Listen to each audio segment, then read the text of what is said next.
welcome to the Toffee Blues, your source for all things Everton.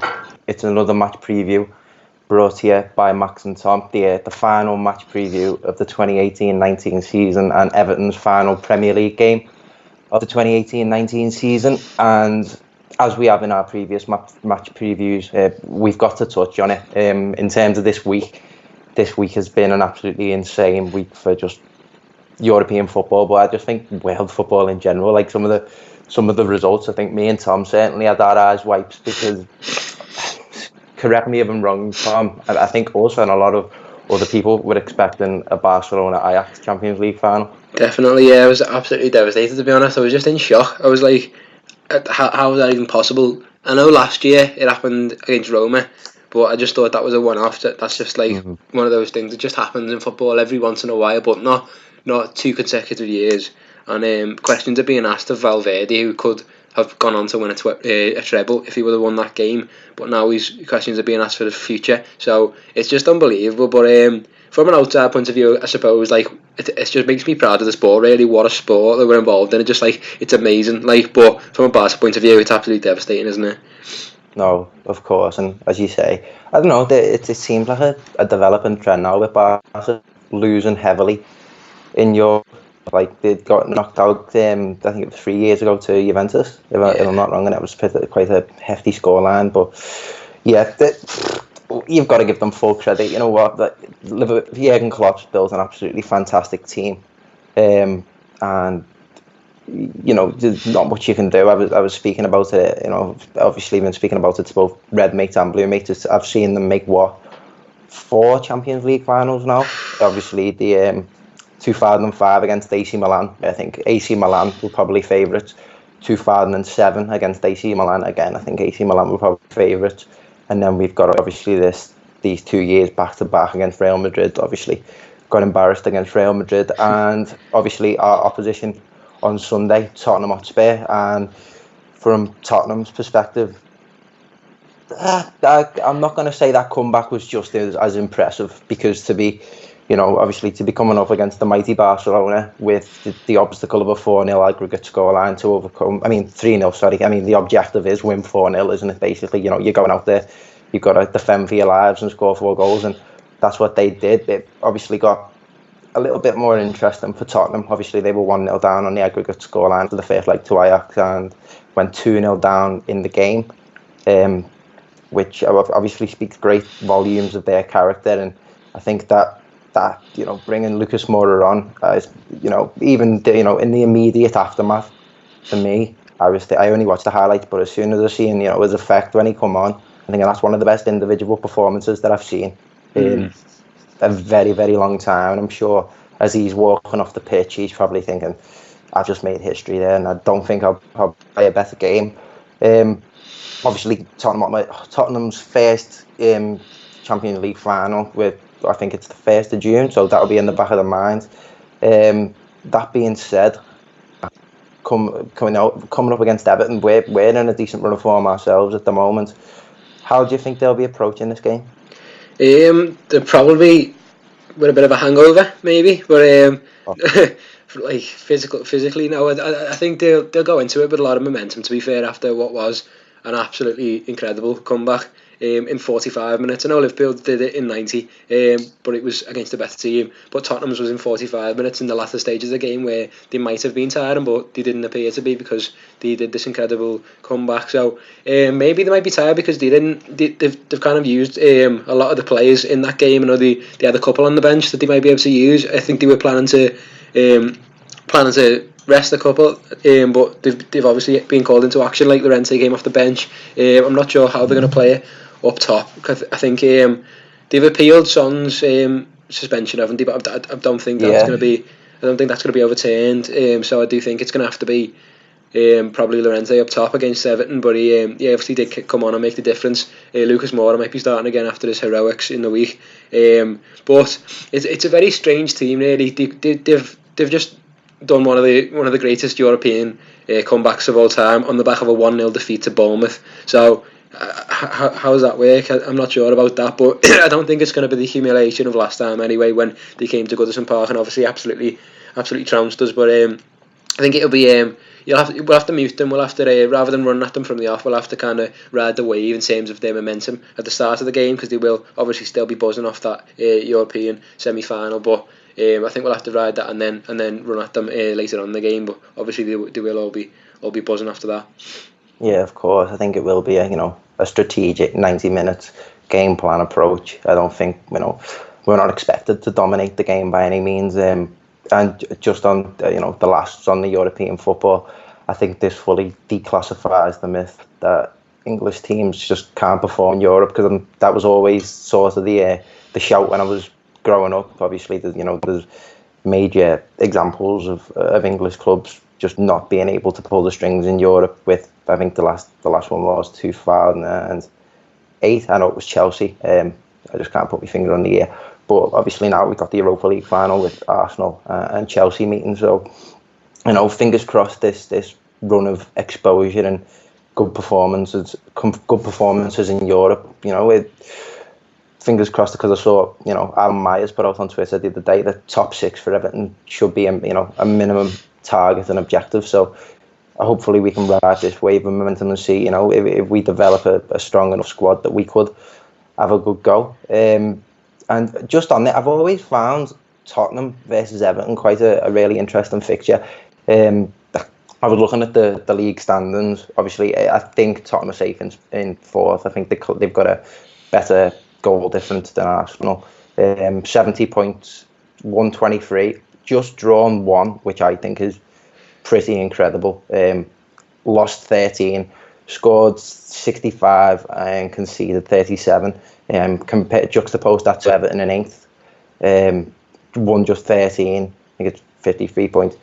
Won 15. Drawn 8. Lost 14, is it? Yeah. 52 goals scored, 44 against. And you go back to around, I'd say, 2012. I was looking at just having a little look at the head-to-head, and we're on quite a downward spiral in terms of our results against Tottenham. The last time we beat them was December 2012, which, if I'm not wrong, that was the Pinar and Jelavic last minute heroics. But around that time, Tom, you could even include Liverpool in this group through managers such as Hodgson. Like, we were in that bracket of teams scrapping it out to be the 6th and maybe even the 5th best team in England. Obviously Man City by that time had developed, and they just won their first Premier League. But for those European places, there was still hotly contested between Tottenham, Everton, and Liverpool. And in terms of the trajectory of the 3 clubs, obviously now you've got Spurs and Liverpool meeting in a Champions League final. And again, it just seems to be, that familiar sense of disappointment with Everton, where we just don't kind of catch the trend. I mean, we've certainly improved on the pitch, and we're on the right track. Obviously, we've got Bramley Murdoch's in the work, and in terms of being a commercial entity, we've developed significantly over the last couple of years, courtesy of the investments of Farhad Moshiri. But in terms of those years, Tom, where we're scrapping it up with those teams for the European places, where they've just kind of escaped our graft and obviously broke into the Big 6. How disappointing has that been? And do you feel like, obviously, with I said, Alan Myers thinks that a top 6 is a viable target for Everton next season? Do you think that's something we could be looking at assaulting? In terms of next season, it's probably the season. If we are going to break into the top 6, it's probably going to have to be next season, because I do think Manchester United are going to stick with Solskjaer, and I do think there's a weakness there if they do stick with him. From the start, even through this period where it was all going well, I knew it was going to happen at some stage. I just remember seeing him at Cardiff and just thinking he's not a very good manager.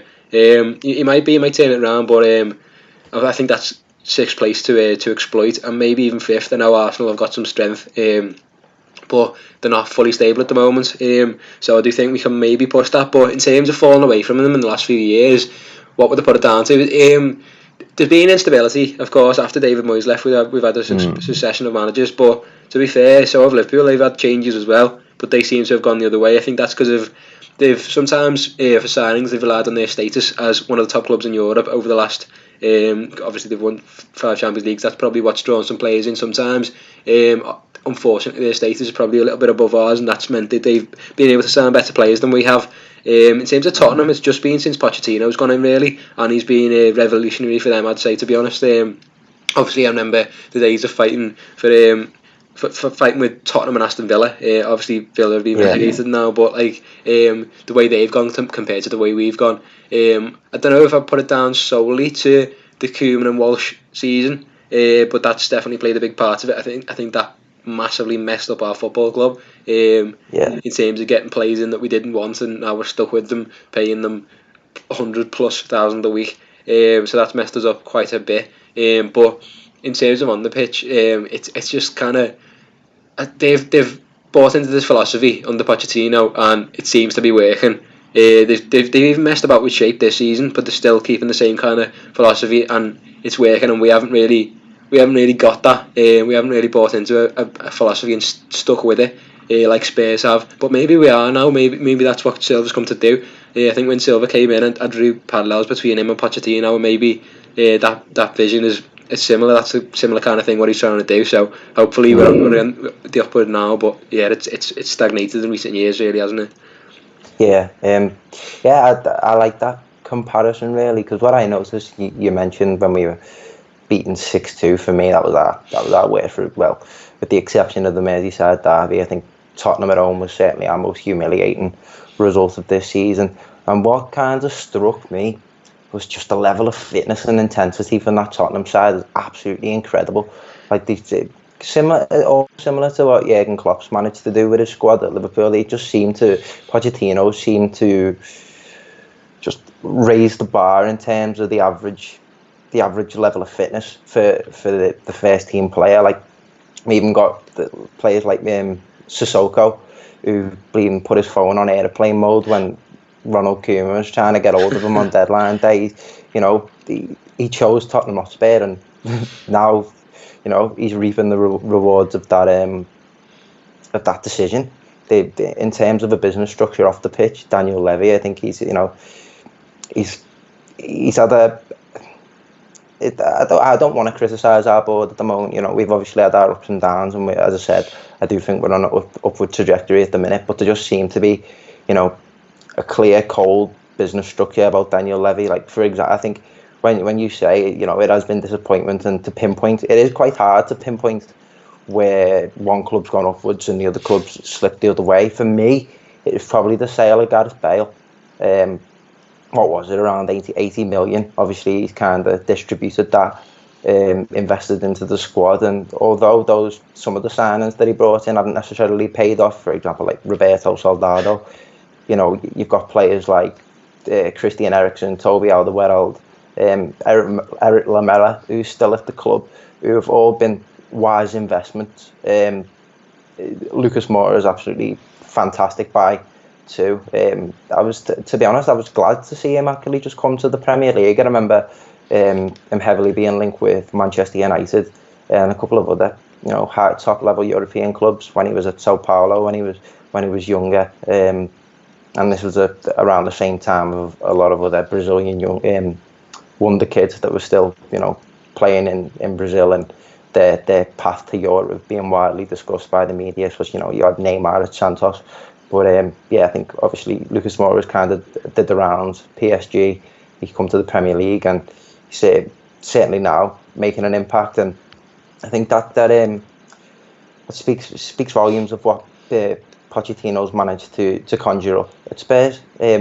I know I seen quite a funny tweet the other day from a Spurs fan saying that he just couldn't believe it when he found out it was Unai Emery at PSG who'd sold Lucas Moura to Tottenham, which is quite funny if he's going to come up against them in the Europa League final. But there just seems to be like this template of player at Spurs, like really athletic, can cover a lot of ground and just doesn't dip in work ethic.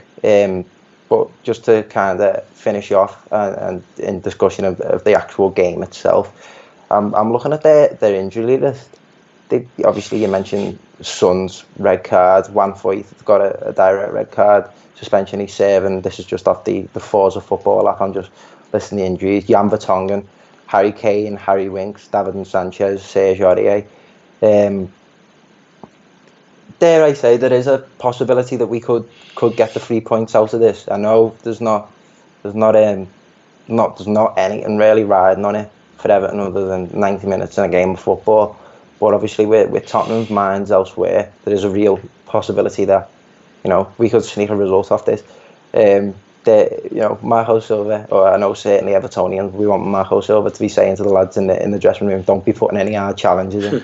Try and keep all the Spurs lads fit for their final. But it should be an interesting game to observe. Really, I don't think, as you say, we're going to see anything similar to the 6-2 when we were just thoroughly embarrassed in December, because obviously that was our worst month of the season. So that was probably our lowest point. But this, we're on riding a good wave of momentum and form, and fingers crossed we can get it across the line this time. Just conclude, I'll give me prediction. I think it's going to be 2-2. Tom, just give your thoughts on brief overview of Everton's season. What have you thought? And to finish it off, prediction. Yeah, of course. The season, obviously, it's the last match preview we'll do the season, so it's an emotional one. No, it's been a tale of two derbies. Is the way I've described it previously on another podcast, and the way I describe it now. To be honest, it's been, unfortunately, those two derbies that we played in the Premier League have shaped our season. I think after the first one, not even the derby, the last second of the derby, unfortunately shaped most of our season. It wasn't even a couple of games hangover, it was a good few months after Divock Origi somehow headed in that absolute fluke of a goal for Liverpool.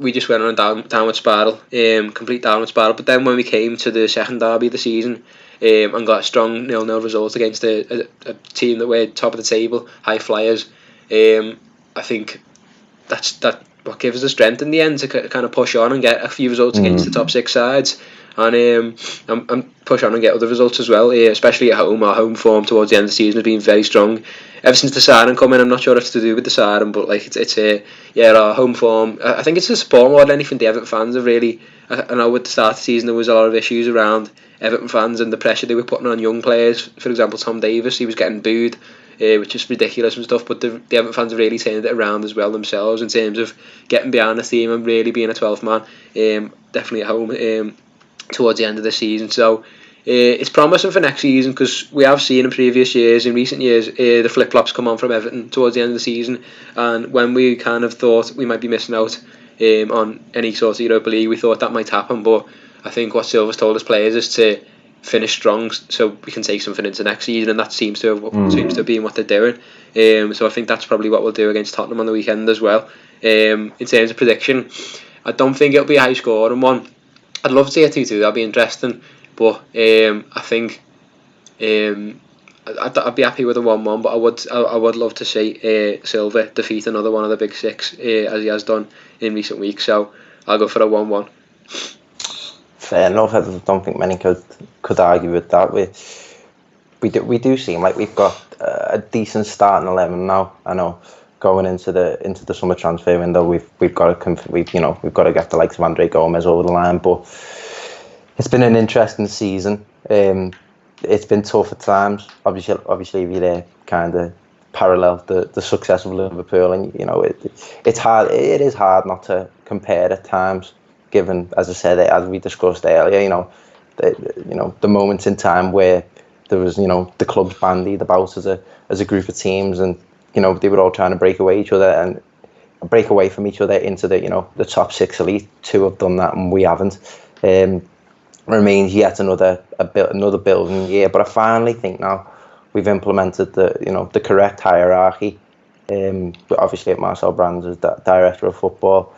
Marco Silva looks like a brilliant head coach, and he's got a vision that he's looking to implement. So fingers crossed, can end the season on a high and press on and looking to be setting lofty objectives for the next Premier League season.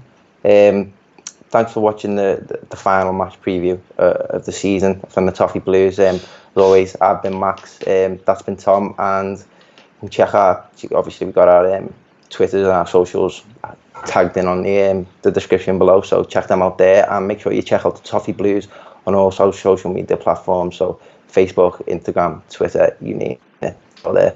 So thank you very much. See you later.